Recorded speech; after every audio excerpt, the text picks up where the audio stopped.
না হয় না জল নাই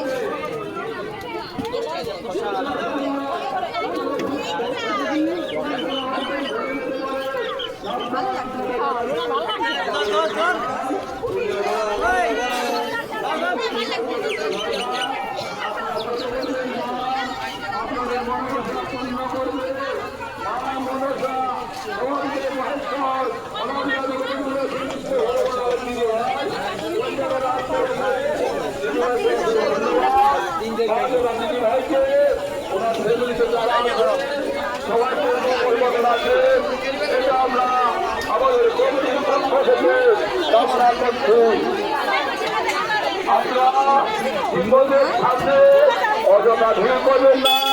যারা ধূপকাঠি মোমবাতি জ্বালাচ্ছেন একটু সাবধানতা বজায় রাখবেন।